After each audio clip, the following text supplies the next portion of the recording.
Bonjour Nathalie. Bonjour. Ah, c'est bon, on t'entend, c'est parfait. Donc tu es en grand Super. écran. Merci déjà Nathalie d'avoir accepté cette invitation. Merci de conclure notre colloque, premier colloque Planète Plastique. Je vais quand même faire quelques mots, même si on ne présente plus vraiment Nathalie Gontard. Elle est directrice de recherche à l'INRAE. Elle est très connue pour ses travaux sur les biopolymères, sur le fait de montrer aussi un peu le fait qu'un bon plastique n'est pas un plastique né, la problématique ne doit pas être cachée sous le couvert d'une recyclabilité qui est juste pour l'instant utopique. Donc merci d'avoir accepté. Et donc je te laisse la parole. Tu peux partager ton écran avec la petite flèche partagée. Et puis il y aura une série de questions. Voilà. Merci beaucoup. Ok. Bonjour, bonjour, bonsoir, je ne sais pas. On est un petit peu entre les deux. Merci Jean-Baptiste, merci pour l'invitation, merci pour l'organisation. Je suis vraiment désolée de ne pas être avec vous. La prochaine fois, je viendrai, promis. Alors on voit le... Parce Oui, que, voilà, c'est parfait. ouais, voilà, parce que je pense qu'il y en aura d'autres, malheureusement. Voilà, donc je vais essayer de faire une petite présentation de conclusion à cet événement, en parlant rapidement de notre rapport au plastique et de quelques idées reçues et contre lesquelles il faut se battre. Et puis, si on veut avancer dans la bonne direction, voilà, en guise de conclusion, de synthèse. Alors, hop, je vais passer au suivant. Voilà. Voilà, donc juste pour rappeler quand même que le plastique, c'est une très grande aventure, c'est une grande aventure d'après-guerre, c'est du progrès, c'est des meilleures conditions de vie qui nous ont été offertes par la chimie du pétrole. Et c'est vrai que ce progrès d'après-guerre a été essentiellement marqué par l'énergie et par les plastiques. Et donc, on a pu, comme ça, changer de mode de vie et puis vivre peut-être un petit peu plus confortablement, on va dire. Hein. Gagner du temps, gagner de l'effort. Voilà, donc c'est une très grande aventure. On s'est vraiment emballé pour ce plastique. Et puis, dans les années 2000, on a commencé à comprendre la problématique de ces déchets, sachant que cet emballement continue, puisque si au départ l'utilisation de plastique était essentiellement orientée pour un mieux vivre, actuellement le plastique crée ses propres besoins.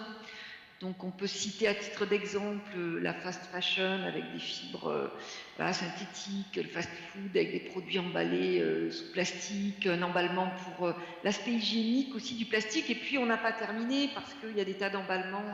Cet emballement continue et notamment pour tout ce qui est au travers de tout ce qui est transition numérique, transition écologique aussi, et beaucoup de technologies actuellement sont développées pour réduire notre empreinte carbone.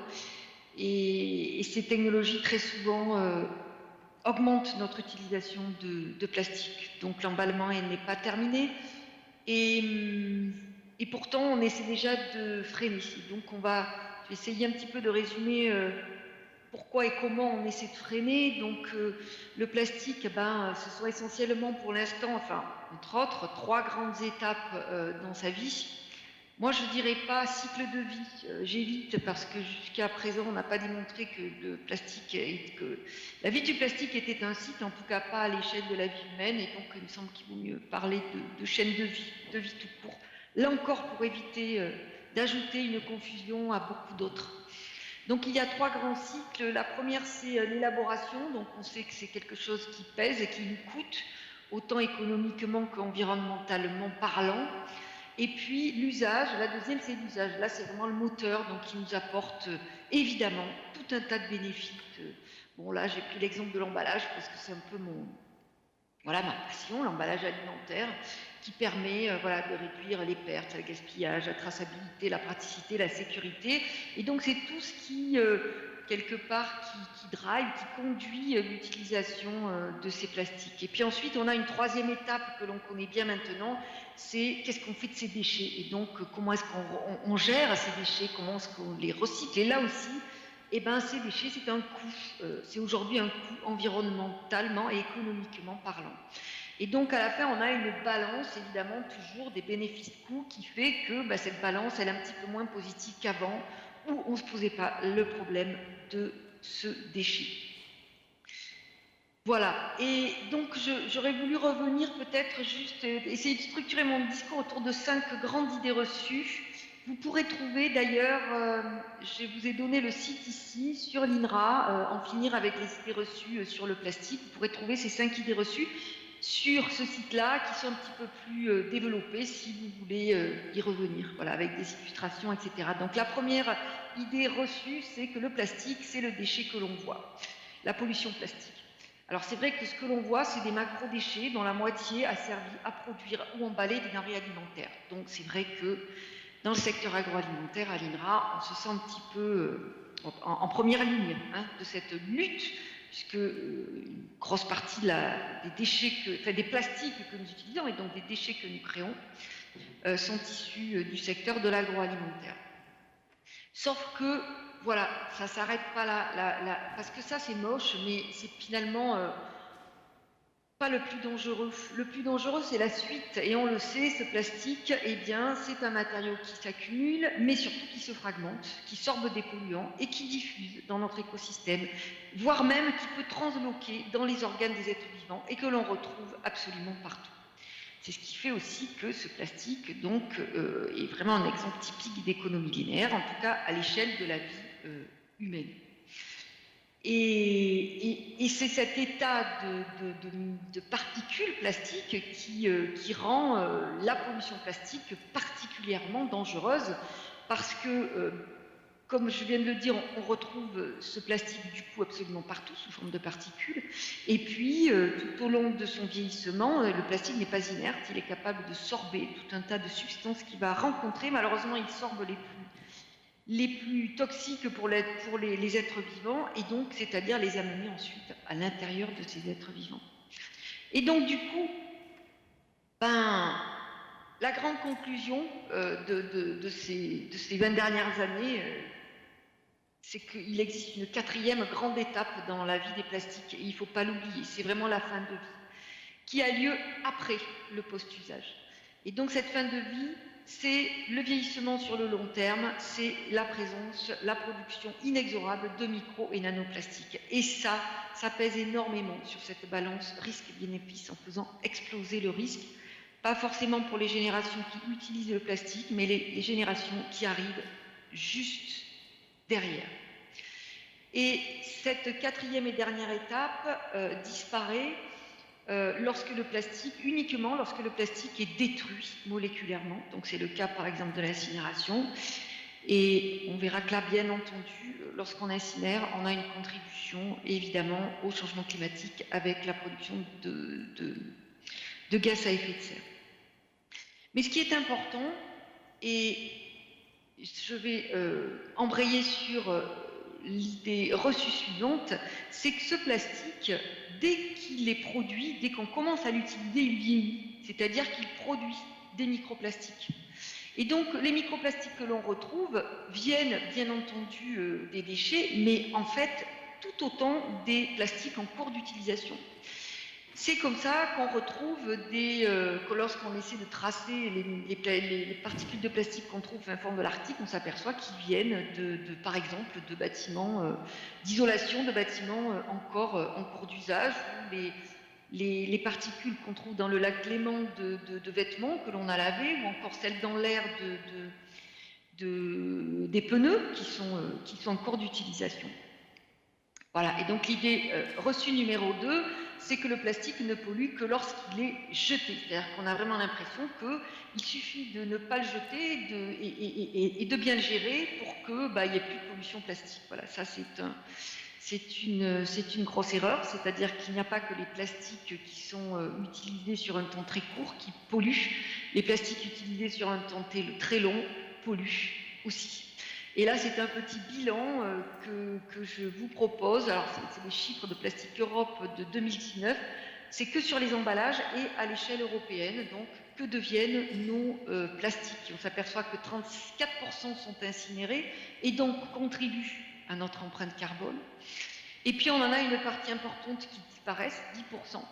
16% qui sont enfouis et donc, qu'ils soient non répertoriés ou enfouis, eh ben, c'est des plastiques qui vont continuer à se dégrader, y compris dans les stations d'enfouissement, bien entendu, il n'y a rien pour les empêcher, donc ils finiront en micro et en nanoparticules un jour ou l'autre. Et puis, la plus grande partie, on va y revenir, et alors il y a une toute petite partie qui est vraiment recyclée, donc c'est voilà, ce que l'on voit ici, là, et donc j'ai mis 5%, c'est un petit peu moins, mais c'est pas grave, donc qui sont vraiment recyclés, c'est-à-dire qu'ils vont servir à reconstituer le même objet. Et la grande majorité sont décyclés, c'est-à-dire qu'on va avoir transformation, c'est-à-dire qu'on cherche de nouveaux débouchés pour les déchets plastiques, et on va avoir transformation de déchets, par exemple de bouteilles, en vêtements ou en meubles, ou en éléments de construction, etc. Voilà. Et donc très souvent, et bien entendu, ce sont de nouveaux débouchés, c'est-à-dire qu'on plastifie de plus en plus notre monde. Et ces objets en plastique décyclés continuent bien entendu à se dégrader et à contribuer à faire grossir ce réservoir de micro et de nanoparticules. Et finalement, si on fait le point sur le devenir de nos emballages plastiques, eh bien on s'aperçoit que près de 60% vont contribuer à faire grossir ce réservoir de micro et de nanoparticules. Sachant qu'aujourd'hui, nous avons accumulé presque 9 milliards de tonnes de plastique sur Terre qui sont en cours de dégradation et que c'est en mettre au regard des 2 milliards de tonnes, par exemple, de biomasse animale totale, donc ça constitue déjà un compartiment énorme dans notre écosystème. Alors, je vais continuer avec une troisième idée reçue sur le recyclage qui permet de réduire la pollution plastique. Alors, voilà, donc juste pour schématiser un petit peu, voilà l'économie linéaire où on va avoir création d'un déchet qui va contribuer à faire grossir ce réservoir de micro et de nanoplastiques. L'économie circulaire, c'est la régénération à l'infini d'un matériau. Et donc le vrai recyclage, c'est ça, c'est-à-dire qu'on utilise, du coup on n'a plus besoin d'utiliser de matières premières vierges, on ne crée plus de déchets puisqu'on régénère à l'infini. Donc le plus bel exemple de recyclage à l'infini, c'est la nature qui nous le donne, avec toutes les matières organiques biodégradables, la feuille d'arbre que vous retrouvez à l'identique au printemps d'après, hein, qui est totalement régénérée, sans qu'il y ait donc accumulation de déchets et épuisement des ressources. Donc c'est ce que nous cherchons à faire actuellement, nous travaillons tous sur ce sujet, enfin, il y a beaucoup de chercheurs qui travaillent sur le sujet, vous en avez parlé au cours de cette journée. Mais si on fait le bilan de ce qui se passe réellement, actuellement, le meilleur recyclage qui est pratiqué à une échelle significative, c'est le recyclage mécanique des bouteilles en PET, qui ne représentent qu'un pourcentage extrêmement faible du plastique que nous utilisons et qui permet de régénérer 2 ou 3 fois une bouteille en une autre bouteille. C'est un recyclage qui est limité, mais qui correspond quand même à une vraie définition, c'est-à-dire qu'on va régénérer la bouteille à l'identique, même si c'est relativement limité. Donc on va pouvoir diminuer la consommation de plastique vierge et diminuer la quantité de plastique qui va contribuer à faire grossir le réservoir. Voilà, mais en fait, c'est extrêmement limité pour tous les autres plastiques. Eh bien, en fait, on ne sait pas, tous les autres plastiques, on ne sait pas les recycler, en tout cas à une échelle de façon relativement simple. Et donc, du coup, ce que nous appelons actuellement recyclage, c'est du décyclage, parce que, évidemment, que lorsque vous regardez les chiffres, on est bien au-delà de 1 à 2% de recyclage. On affiche des pourcentages très très élevés. Hein. Et donc, parce qu'en fait, dans ce pourcentage de recyclage, nous incluons ce que nous appelons le décyclage, c'est-à-dire la transformation en un autre objet. Voilà. Donc, nous ne savons pas recycler, nous décyclons, et voilà la schématisation de cette économie du décyclage, où on ne recrée pas le même objet, on a créé un nouveau, on plastifie un petit peu plus le monde, et on fait surtout disparaître des filières, puisqu'on remplace des matériaux. qui ne posait pas de gros problèmes environnementaux comme le plastique, par du plastique décyclé. Et donc, par exemple, des filières comme la filière de la laine est en train de disparaître, hein, elle ne vaut plus rien, la laine est jetée, remplacée par du polyester recyclé. Donc c'est le cas du bois, de la terre cuite, etc., de tout un tas de matériaux. Et puis, c'est aussi cette économie du décyclage nous rend, donc fait disparaître des filières, nous rend dépendants du déchet plastique, puisqu'on crée des filières qui ont besoin d'être alimentées en déchets plastiques. Donc il faut continuer à produire du déchet sans pour cela agir significativement sur la pollution plastique elle-même, cette pollution au micro et au nanoplastique. Voilà pourquoi il faut se méfier du recyclage qui est une solution pour atténuer la réduction plastique. Actuellement, ce n'est pas vraiment le cas, puisque la plus grande partie de ce que nous appelons recyclage est en réalité du décyclage. Et la preuve en est, c'est des pays comme l'Allemagne, les Pays-Bas ou l'Autriche affichent 50% de recyclage. Ils auraient donc dû diminuer par 2 leur consommation de plastique vierge pour diviser par 2 leur pollution plastique. Et en fait, pas du tout. Leur consommation de plastique vierge continue d'augmenter. Voilà. Parce que ce n'est pas du recyclage, c'est du décyclage, et ce qui est inclus. Donc là aussi, attention à cette notion de recyclage, même si des progrès sont attendus. Sur ce volet-là, ils ne sont pas encore là. Et puis, je vais embrayer avec une 4e idée reçue, qui sera l'avant-dernière. Il est possible de mesurer la pollution plastique avec l'empreinte carbone. Eh bien non, c'est justement une des limites de l'analyse du cycle de vie.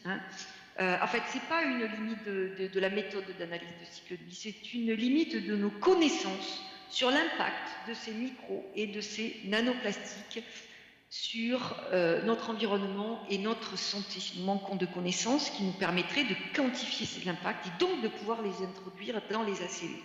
Voilà pourquoi les ACV ne les prennent pas en compte. C'est des phénomènes qui ont lieu sur un temps très long et qui sont très difficiles à quantifier. Et on ne sait pas encore le faire. Donc, développer des solutions en raisonnant sur une empreinte carbone, c'est pas une bonne solution.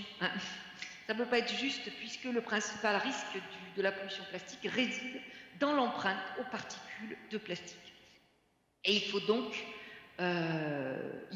rajouter toujours à côté de l'empreinte carbone l'empreinte plastique, et qui peut tout simplement s'évaluer en termes de poids de plastique utilisé. Et puis je vais terminer par une 5e et dernière grande idée reçue. Pour réduire la pollution plastique, nous devons trouver des matériaux alternatifs. Alors, ces matériaux alternatifs, je travaille beaucoup dessus, tout comme les technologies aussi du recyclage. Quand je travaille dans mon laboratoire, et dans notre laboratoire, nous travaillons beaucoup dessus. Mais nous connaissons du coup, bien sûr, les limites de ces matériaux. Alors certes, il y a des matériaux qui offrent les mêmes bénéfices que n'importe quelle matière organique, comme le papier, le carton, qui sont entièrement biodégradables et qui offrent la garantie de ne pas pouvoir s'accumuler. Et pourtant, c'est comme pour le recyclage, c'est quelque chose qui va s'appliquer sur un pourcentage extrêmement limité des plastiques que nous utilisons. Et donc, évidemment, la priorité, elle est de réduire à la source notre consommation et nos usages. Et ça, c'est quelque chose qui est pas si facile à faire que cela, parce que ça veut dire que pour réduire notre consommation, nous devons être capables de quantifier la balance risque-bénéfice et surtout les bénéfices que nous apportent ces plastiques. Et pour l'instant, nous ne savons pas le faire, donc il est très difficile. C'est-à-dire que très souvent, les plastiques sont utilisés plus par habitude, plus parce que ces plastiques sont mis à disposition, et on ne sait pas... en fait, la recherche ne s'est pas vraiment penchée sur la réduction de la consommation. C'est un sujet extrêmement complexe qui nécessite d'impliquer les sciences humaines et sociales et tous les acteurs des filières, qui nécessite d'impliquer tous les industriels, utilisateurs notamment, en plus des consommateurs. Et ça, c'est un travail qui est encore extrêmement peu développé. Il y a des programmes là-dessus qui démarrent tout juste, mais c'est vrai qu'actuellement, c'est vraiment la grande question. Comment est-ce qu'on peut réduire notre utilisation? Comment est-ce qu'on peut faire autrement et garder les technologies de recyclage ou les matériaux biodégradables uniquement pour pour pallier aux effets des plastiques qui nous sont vraiment nécessaires, c'est-à-dire dont on n'a pas pu réduire notre consommation. Donc je reviens, je boucle un petit peu avec mon introduction, avec cette forme d'emballement qui fait qu'on utilise du plastique non plus parce qu'on en a vraiment besoin, mais tout simplement parce qu'il est là à notre disposition et que nous avons bâti toute une société de consommation autour de ces matériaux plastiques et qu'il va nous falloir essayer de penser le progrès autrement qu'en termes matériels pour arriver à nous passer autant que faire se peut de ce plastique. Et ça, je pense que c'est pour moi une des grandes voies encore peu explorées de la recherche dans tous les secteurs. Voilà, je vous remercie.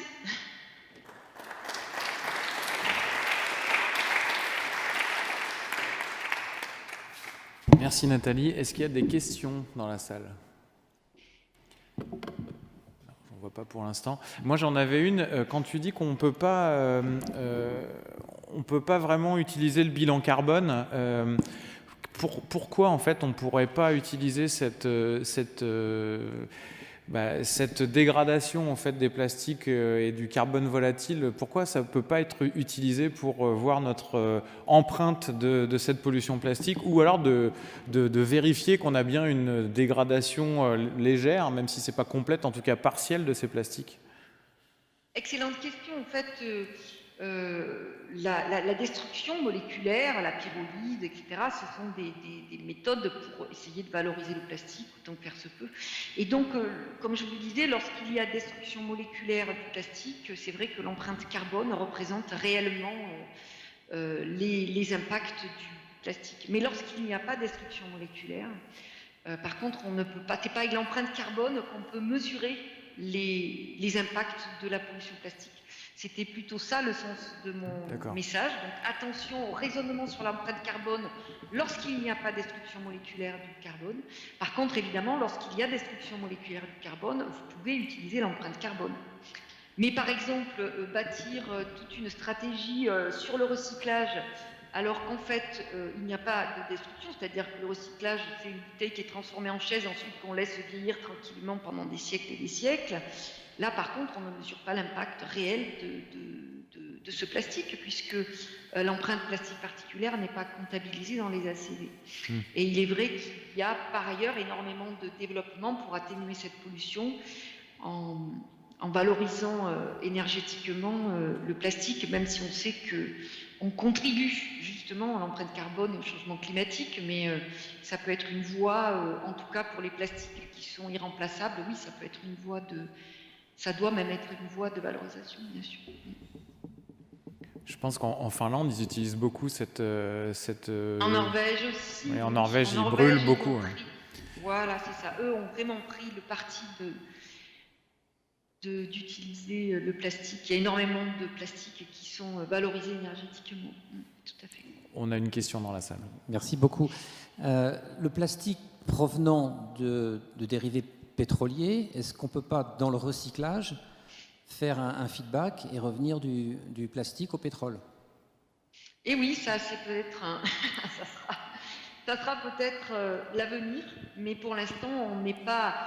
Donc voilà, ce que j'essaie d'expliquer, c'est qu'on a une vague de plastique, on en utilise des quantités pharaoniques et qu'il ne faut surtout pas se reposer sur des technologies de recyclage qui arriveront peut-être après pour essayer de réduire une pollution plastique qui est déjà installée.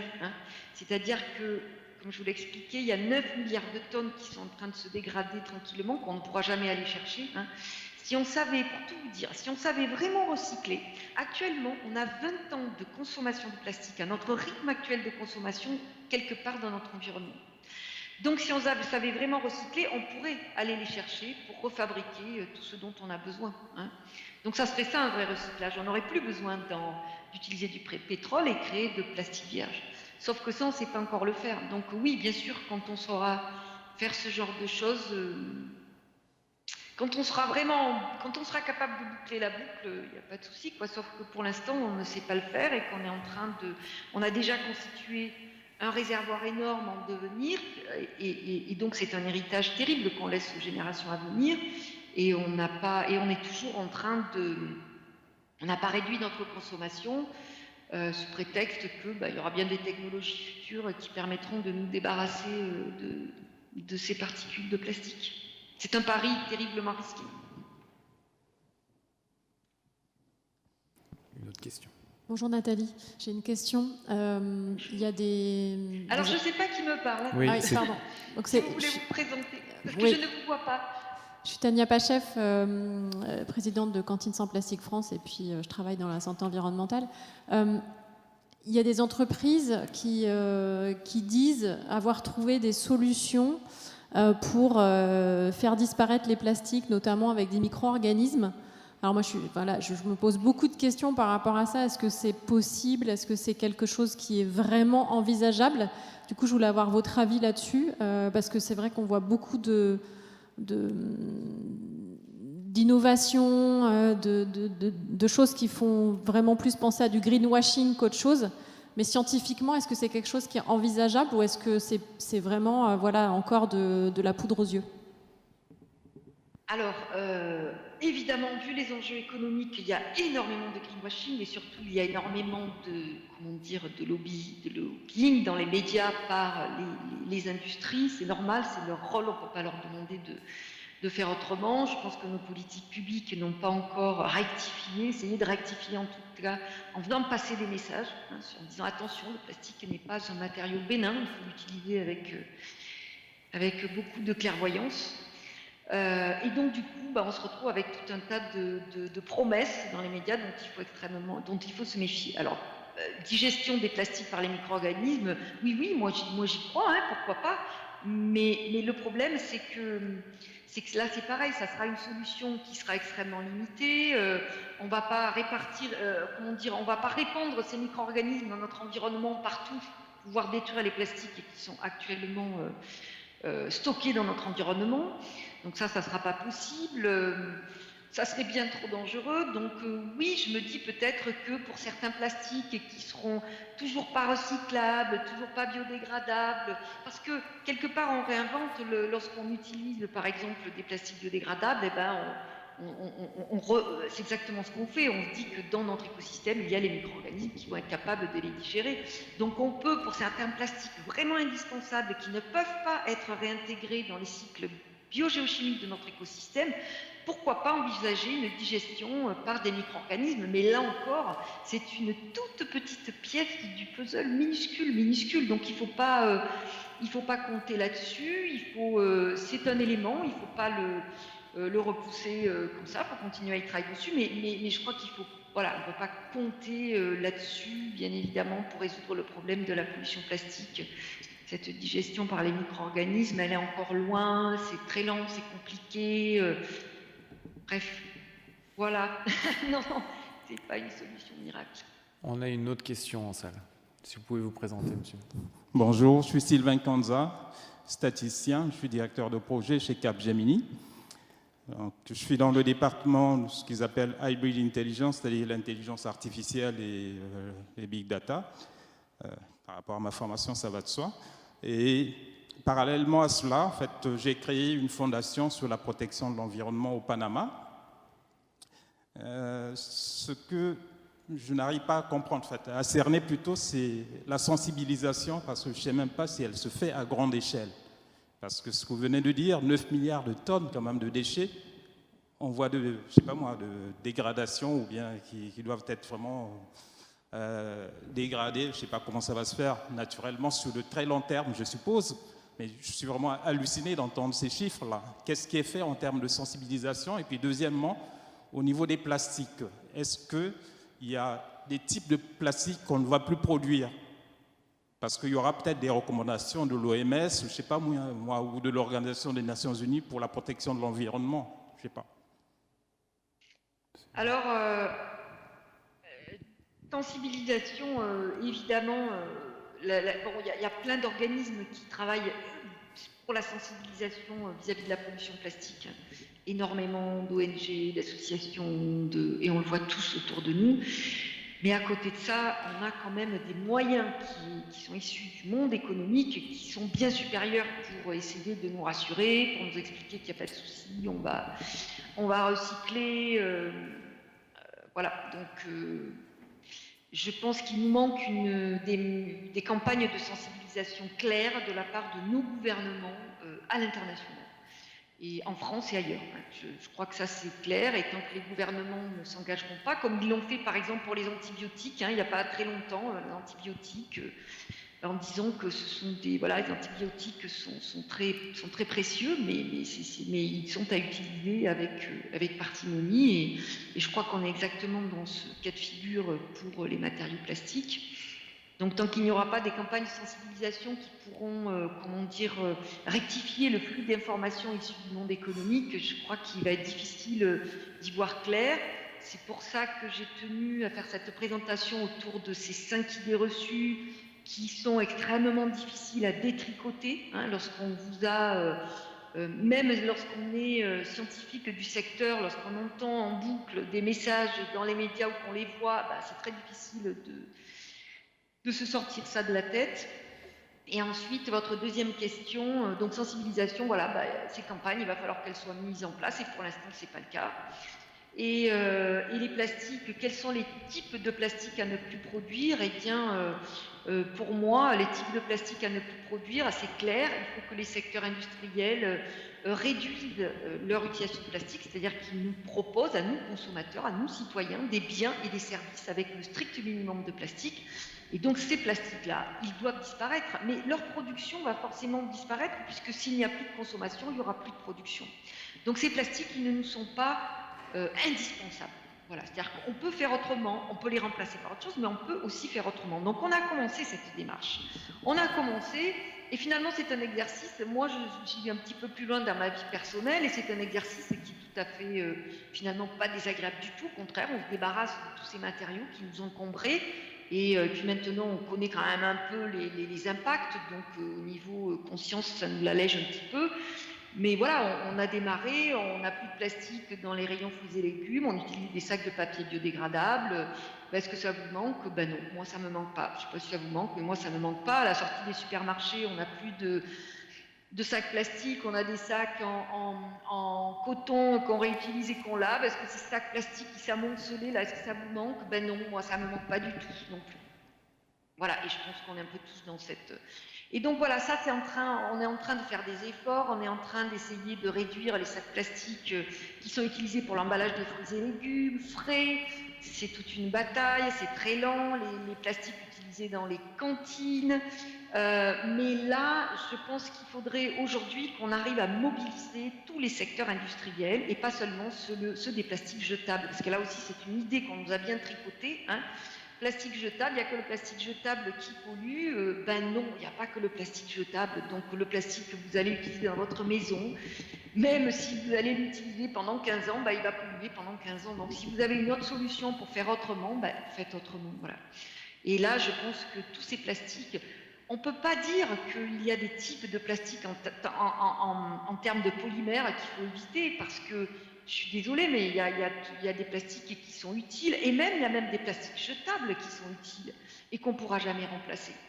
Donc je crois qu'il ne faut pas raisonner en termes de type de plastique, en termes de polymères, il ne faut pas raisonner en termes de jetable ou pas, il faut vraiment raisonner en termes d'indispensable ou pas. Et ça, c'est pas, je crois que ce n'est pas à nous, en tant que citoyens et consommateurs, c'est à nous, en tant qu'industriels, à nous poser la question et à proposer des biens et des services avec le strict minimum de plastique. Il y a une question tout en haut.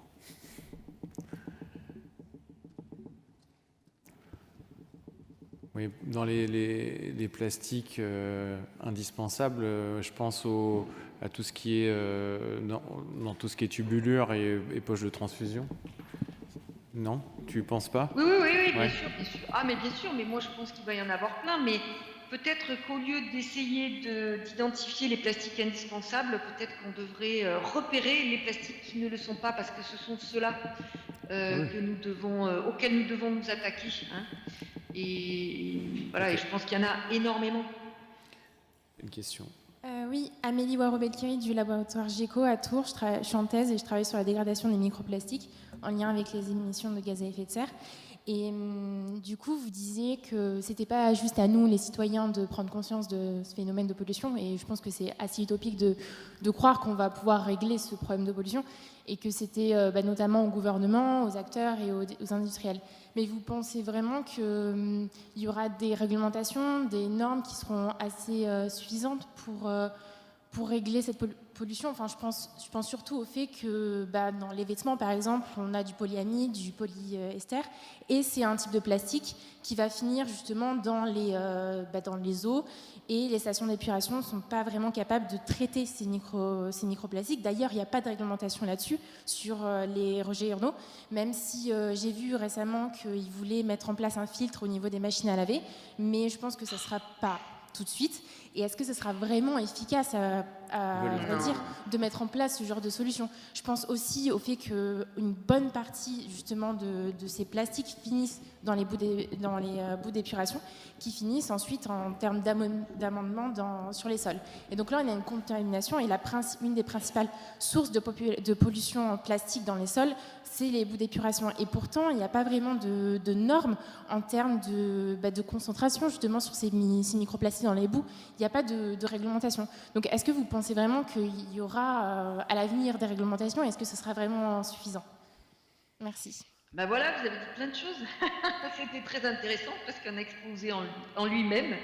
Tout à fait, c'est un exemple typique de secteur auquel je pense qu'il faut s'attaquer, même si ce n'est pas du jetable. Hein, les habits, on les lave, on les remet, mais n'empêche que dès qu'elles sont en fibroplastique, elles vont relarguer, et que votre pull, même s'il est en polyester recyclé, il va relarguer des fibres plastiques dès le premier lavage. Donc là, c'est évident, sachant qu'actuellement, il y a 75% des fibres qui sont utilisées pour les vêtements qui sont des fibres plastiques synthétiques. Donc là, ça pose quand même un gros problème, sachant que les autres filières, justement, toutes les filières des matériaux naturels, le lin, la laine, etc., sont en déclin, à cause du plastique, et avec une accélération vis-à-vis de ces plastiques soi-disant recyclés qui remplacent tous ces matériaux-là. Donc malheureusement, je n'ai pas les clés pour vous dire si les réglementations vont être mises en place. Oui, j'espère, vraiment, je ferai tout ce qui est en mon pouvoir. Un rôle important du chercheur, c'est de communiquer, hein, et je crois que je m'y suis beaucoup investie ces dernières années, parce que c'est important, parce qu'il y a beaucoup d'actions qui sont mises en place. Malheureusement, ces actions actuellement sont énormément polluées justement par ces confusions qui sont entretenues dans les médias et qui polluent dans nos modes de raisonnement, y compris dans les plus hautes sphères, hein, qui se laissent encore... je pense que même nos plus hauts responsables se prennent les pieds dans le tapis de l'économie circulaire, du recyclage, etc. C'est quelque chose qui est très difficile de décrypter. Et je pense que c'est à nous, aussi scientifiques, de faire ce travail de décryptage et pas seulement de vendre nos recherches comme étant les dernières technologies qui vont sauver le monde. Donc oui, j'espère que nos politiques prendront le sens de leurs responsabilités. Je ne suis pas sûre que cela va se faire à la vitesse que l'on souhaite, en espérant que ça se fera quand même et que ça n'arrivera pas trop tard. Mais oui, bon voilà. Alors l'exemple typique de la solution, de la technosolution un peu ridicule, c'est les filtres dans les machines à laver, hein, qui nous donnent, un petit peu comme le recyclage, qui vont nous déculpabiliser en disant il n'y a pas de souci, je vais m'acheter un filtre à ma machine à laver, et puis du coup c'est un autre objet, hein, ces filtres sont en plastique aussi, c'est des consommables de machine à laver. Une fois que le filtre vous avez débarrassé est plein et que vous avez toutes ces particules, qu'est-ce que vous en faites? C'est ça. Et puis surtout, du coup, c'est quelque chose qui encourage, c'est-à-dire qu'au lieu de prendre des mesures en amont pour fermer le robinet, au moins partiellement, et réduire la consommation de plastique dans les vêtements, on va proposer des filtres, on va envoyer des bateaux pour nettoyer la mer, on va proposer des technologies de recyclage, et c'est justement contre ça que je me bats actuellement. Je me permets, est-ce que du coup la solution ce serait pas comme Coluche disait, on arrête d'en acheter, comme ça ils arrêteront d'en vendre? Oui, bien sûr, bien sûr, autant que faire se peut, pour tous ceux qui savent, qui sont conscients des dangers, bien sûr qu'il faut arrêter d'en acheter. Il faut prendre la peine d'aller chercher. Je vous assure que c'est pas toujours simple sur l'étiquette de la composition des vêtements que vous achetez. Oui. Mais c'est compliqué, parce que là, actuellement, les compositions sont cachées, il y a des noms de fibres complètement... puis après, on s'aperçoit que, finalement, moi, l'autre fois, j'ai acheté des draps en polycoton. Qu'est-ce que c'est du polycoton? Le polycoton, c'est 60% de polyester et 40% de coton. Voilà, j'ai découvert ça après en allant chercher ce que c'était, pensant que c'était un type de coton, mais non, pas du tout, quoi. Donc, il y a aussi, je pense, on devrait commencer nos efforts en ayant une obligation d'étiquetage de tous les biens et les services qui contiennent du plastique, une obligation d'étiquetage clair, et ça, c'est pas encore le cas, donc il y a du boulot. Merci Nathalie, merci pour ces mots de conclusion en fait. Merci d'avoir été là à distance et on te donnera un accès avec les enregistrements de certaines des conférences. Je ne sais pas s'il restait, je vais te libérer du coup Nathalie, merci beaucoup. Merci en tout cas pour l'organisation de cet événement. Merci. Voilà.